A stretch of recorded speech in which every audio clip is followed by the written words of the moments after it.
आपसे कि आप पीटीआई गवर्नमेंट के ऊपर उन्होंने 4.25 साल हुकूमत की, सब कुछ डाल रहे हैं, तो क्या वजह बनी कि पंजाब में आपकी हुकूमत थी और आप जो है तमाम ज़िमनी इंतखाबात हार गए? पहली बात तो ये है कि आप पता नहीं आटा खरीदने जाते हैं कि नहीं जाते।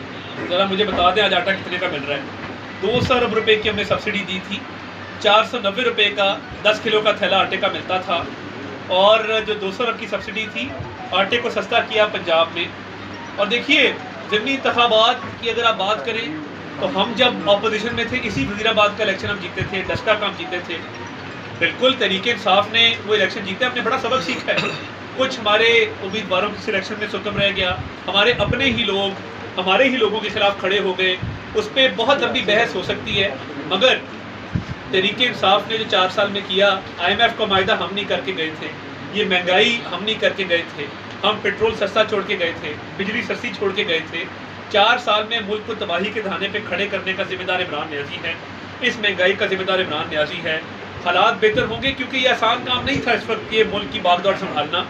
हमने ये जिम्मेदारी ली है, इसको ऐसे तरीके से निभाएंगे और इमरान नियाज़ी की सियासत का इंशाल्लाह खात्मा करके। और आप ज़िमनी इंतखाबात की बात कर रहे हैं वज़ीराबाद के अंदर, तो वज़ीराबाद के अंदर मुस्लिम लीग नून जो है सूबाई सीट पे 30-40 हज़ार की लीड देती थी और इस दफ़ा आपने ज़िमनी इंतखाबात में 5,000 की लीड दी है।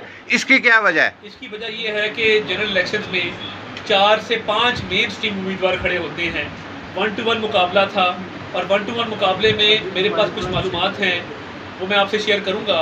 मैंने इधर ही आपके साथ ही इधर एक कॉलेज है वर्चुअल यूनिवर्सिटी का, मैंने उस कॉलेज में जाके जो थैले पकड़े और वो एक पोलिंग स्टेशन की जब दोबारा गिनती कराएगी, वो भुट्टा नामी अभी भी होगा प्रिंसिपल या कहीं पे प्रोफेसर लगा होगा या हेडमास्टर होगा, लियाकत भुट्टा, उससे पूछे, वो इतना बेशरम आदमी कि वो बतौर एजुकेटर, बतौर उस्ताद के उसने 250 वोट एक्स्ट्रा डाला हुआ था। अगर एक पोलिंग स्टेशन पे 250 वोट एक्स्ट्रा डाला है तो 100 पोलिंग स्टेशन पे क्या 25,000 वोटों का इजाफा नहीं किया इन्होंने? वो तो एक जगह मैंने पकड़ लिया तो सामने आ गया, कहीं जगहों पे वो नहीं पकड़ा गया होगा, तो इन्होंने टेक्निकल तरीके से धांधली की थी।